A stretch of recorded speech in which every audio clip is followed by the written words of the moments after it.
ପିଲାମାନେ ଆଜି ଆମେ କ'ଣ ଶିଖିବା? କିଏ କୋଉଠି ରହେ, କୋଉ ପଶୁ କୋଉଠି ରହେ ତା ବିଷୟରେ ଆମେ ଜାଣିବା। ଜାଣିବା ତ? ହଁ, ଠିକ ଅଛି। ବାଘ କୋଉଠି ରୁହେ? ଜଙ୍ଗଲରେ। ବାଘ କ'ଣ ଖାଏ? ମାଂସ। ଆଉ କ'ଣ ଖାଏ? ଆଉ କାଣା ଖାଏ? ଆଉ ଶିକାର କରେନି। ଶିକାର করে কোন অলগা পশু মানে তো শিকার করে হরিণ কে। বুঝে গেল না? আরে বাঘ কেমতি কোন আও ওয়াও। বুঝলো না? বাঘ কোন আমার জাতীয় পশু নাম কোন? ভেরি গুড, বাঘ। ঠিক আছে বাঘ। এবে মাছ কোনটি রুহে? ভেরি গুড, মাছ কোনটি রুহে? পানিতে।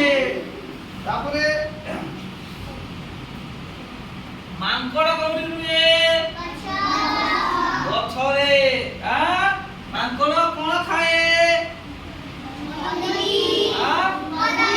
কদলী। ଆଉ কোন খায়ে? ফল খায়ে, আম্ব খায়ে, কদলী খায়ে, আম্ব খায়ে, সিও। ଆଉ ସେ ଢିଅ କେମତା ଢେଇ ନ ସମସ୍ତେ ମାଙ୍କଡ଼ କେମିତି ଢିଏ ଢେଇ ନ ସମସ୍ତେ।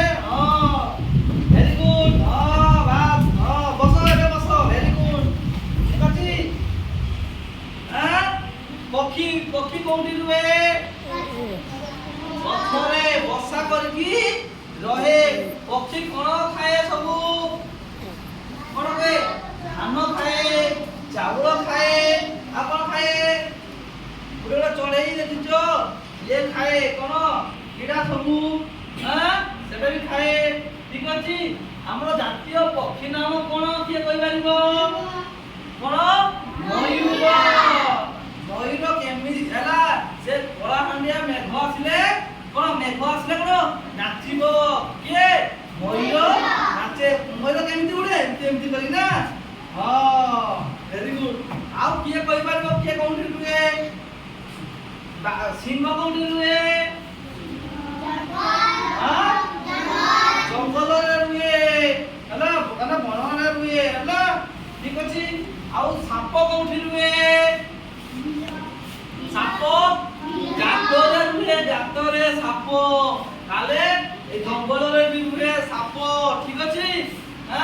ବେଙ୍ଗ କୋଉଠି ରୁହେ କହିଲ ପିଲାମାନେ?